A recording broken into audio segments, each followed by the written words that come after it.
Alright, hello everybody, welcome back to my YouTube channel. And today we are starting on part 2 of our blue build.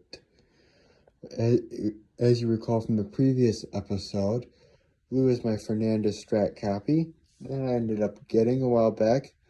And I have a bunch of upgrades I want to throw into this thing because there is an electrical problem somewhere in it. So, further ado, let's get to working on this thing. First step, we gotta pull the strings off. So I'm gonna go set you guys up, run and grab a string winder real quick, and let's get these strings off. Well, hello everybody, welcome back to my YouTube channel. And today we are starting on part 2 of our blue build.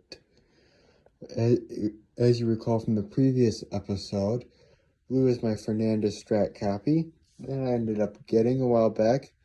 And I have a bunch of upgrades I want to throw into this thing because there is an electrical problem somewhere in it.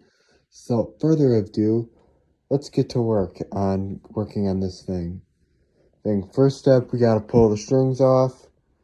So I'm gonna go set you guys up, run and grab a string winder real quick, and let's get these strings off.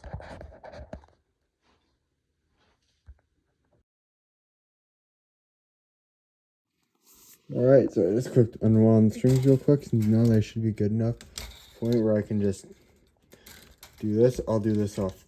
I can just quick pull them out. I'm gonna quick take care of this off camera real quick because this is gonna be boring and you're not gonna probably want to watch this. So I'll check back with you guys in a minute. Alright, so I got my pliers, and all we're gonna do is take a little snip in here.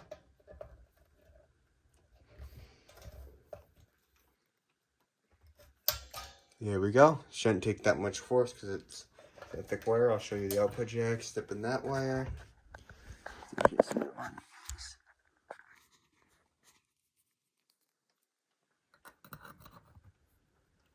I might need to put you. These wires aren't that thick, so they're actually pretty easy to snip. There we go. We got these two wires snipped. Here's your output jack. I'm gonna remove this. Because I want to reuse this plate. And also, while we're in here, I am gonna loosen up our trim system and pull this out after I find the right screwdriver for this thing. Bear with me for one moment because I don't think I have the right screwdriver.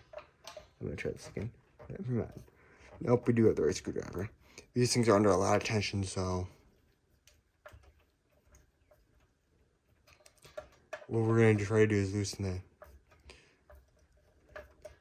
Yeah, there's a bolt back here.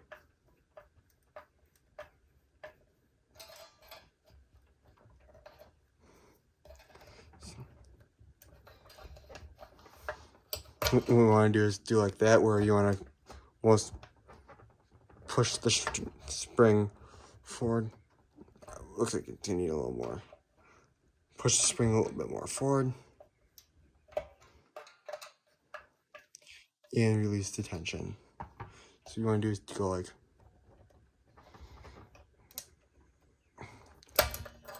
either that or pop it out the back and then take it out that way like I just did. Just pop it out the back and then it'll loosen up, and then now we can flip this over and start working on the front.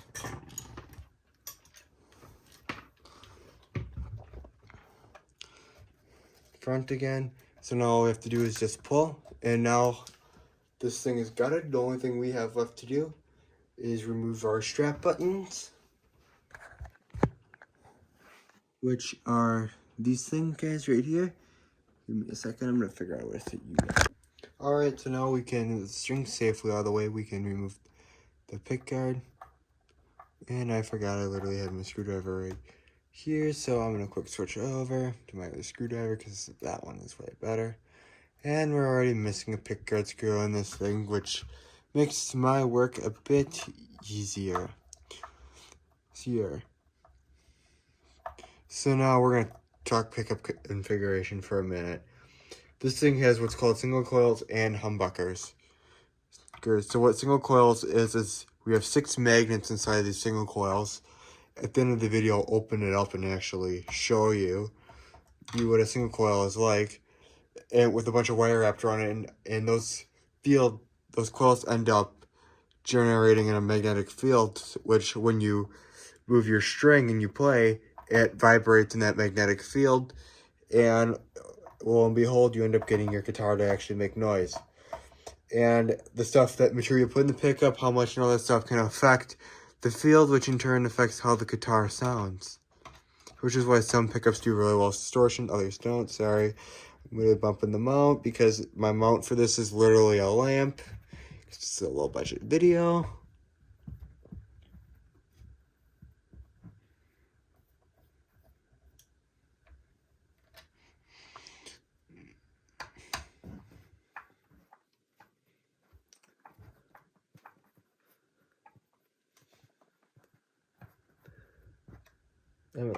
I'm gonna go back to that one later because that one might need a different size screwdriver.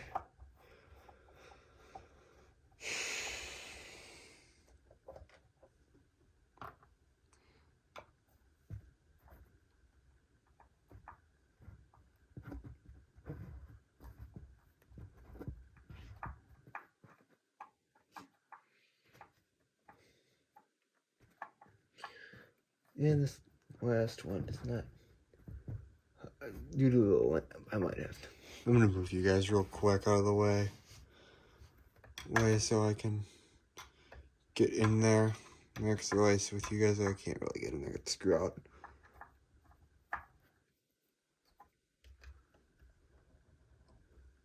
It's in there good. It's not stripped.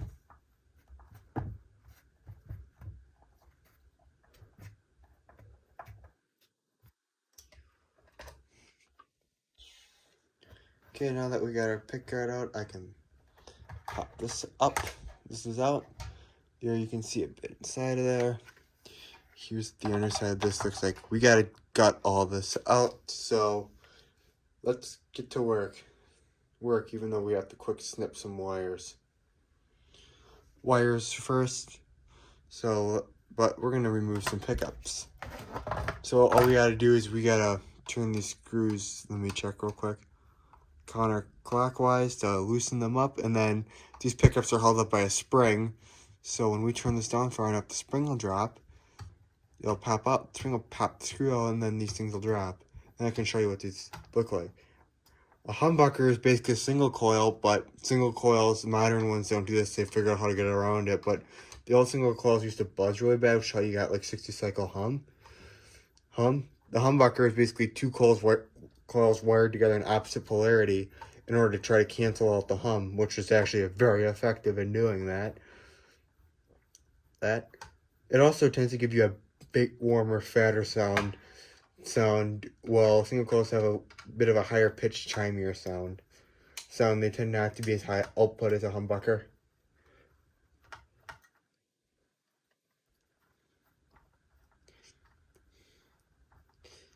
Here.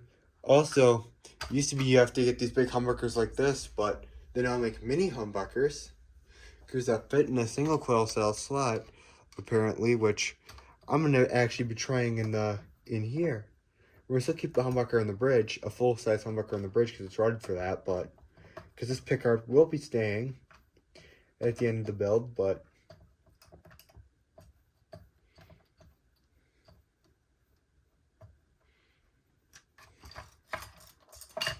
there we go. This thing is just one of those things that takes a bit of time and patience. I already dropped this thing out once accidentally, so I should probably be looking in here to see what the culprit was of the wiring. I don't even know if this thing was properly bolted in. I'm gonna keep this hardware because I might use this pick. I'm gonna see if I can fix this wiring later and use it in a different guitar because it used to work, but when I had it, for some reason one day I decided to stop working. So yeah, I'm not used to filming while I work.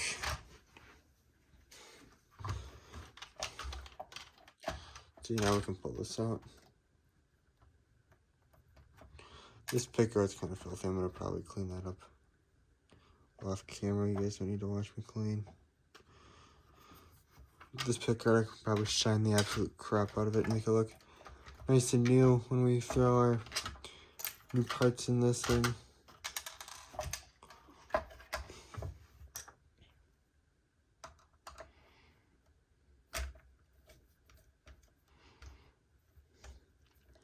And then after this, we can take out the knobs. Knobs, but I think first I'm going to pull the output jack, which you won't be able to see because it's on the side. So then I can snip those wires. Wires, and then I actually have to turn this whole contraption around. I'm going to quick clean up my hardware in here because I just forgot I had to turn this thing around. Then I can show you what I meant in the last video about how they wired the Grinch brown weird.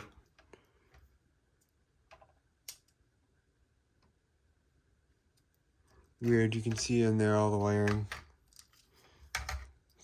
See, these ones are open, they taped around it, but yeah, around there, you see these magnets right here, and around here, there's a ton of copper wire that's just round a ton of times, and then that's how you end up getting that magnetic field that triggers your guitar. You know what? We're gonna pull up the pickguard completely because sometimes these knobs go off nice and easy, other times they don't. That one wasn't too bad. We'll be reusing these knobs. I forgot I already have pulled these knobs off once before. Sometimes you have to use like a screwdriver or interior pry tool. So obviously you have to be careful, but we're gonna pry it out. We'll leave the strap on here. I might keep this because I'm gonna definitely be keeping the strap I have on here. Maybe we'll put strap locks on this. We are going to.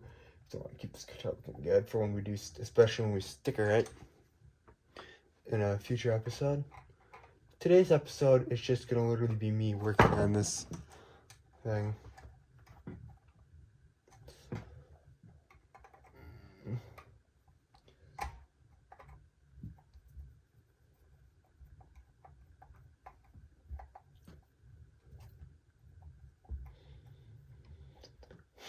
I know this is probably boring for you guys to watch. You probably can see what I'm doing, but what I basically had to do is there's two screws back here that hold this in.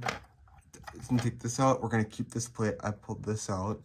So, because we have to snip these two wires because one, I'm replacing this output jack, and two, otherwise the whole electrical system won't come out unless I do that.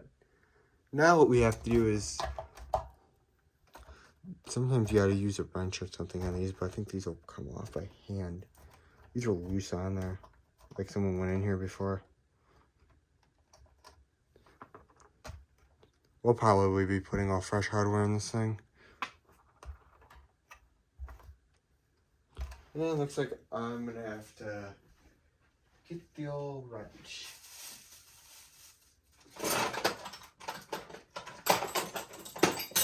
Should be a 10 mil. No.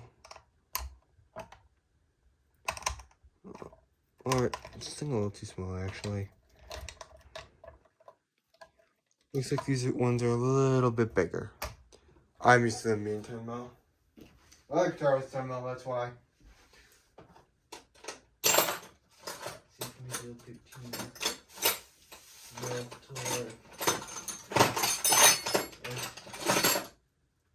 So grab the 7/16, I guess it is American. Looks like it's 7/16 down here. We'll do the trick for these pots. Let's grab that one. I actually didn't think that one would work.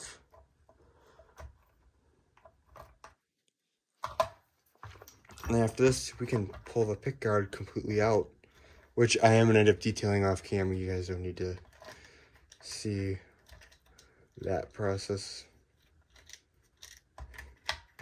So if you want to have another one, I have other ones I can do. So just comment and holler below, and we'll make sure something happens.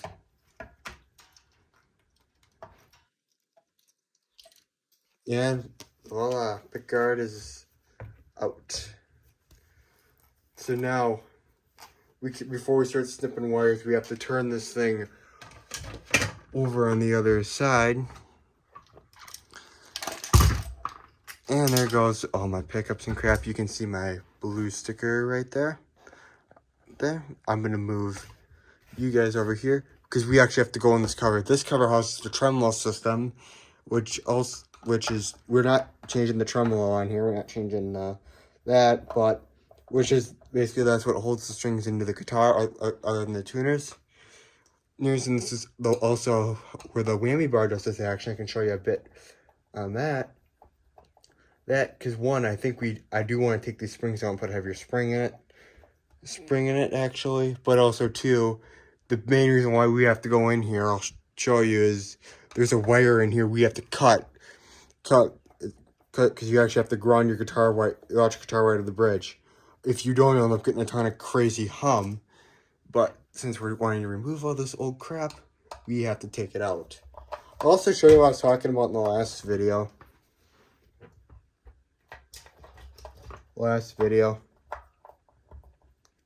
Video about how this thing also needed, so somebody wired the bridge weird, which I'm gonna probably try to reuse this bridge. I know that we have had a little bit of problem with it, but and then when this is all said and done, I'm gonna take this car down to Cream City Music in Milwaukee probably and have them set it up. Either that or I'm gonna do it. One of the two will happen. I don't know, I might have them do it just because I want this thing professionally done. You know what I mean? Like, at the end of the day, this is a special guitar to me and I actually want it done right. So now we can see the bridge system in here. So what happens is when you pull in the whammy bar, this springs, if this compresses, because normally your strings want to push this back and have the bridge pop up. I've had that happen before. These springs will retain the tension. Sometimes you have to put heavier springs in factory because they're made for really light springs. But however, on this one, I don't think, which I think this is the case. But as you can see here, normally your bridge ground wire is supposed to go right here on this little thing. This is supposed to be spring mount, but that's where they put the bridge ground wire. So because of that, I want to cut this right here. We're going to move the bridge ground wire to there, and then we're going to put a spring right there. That should not be too bad. I'll have to move that solder. I'm going to go get the pliers real quick, and then I'll be right back with you guys.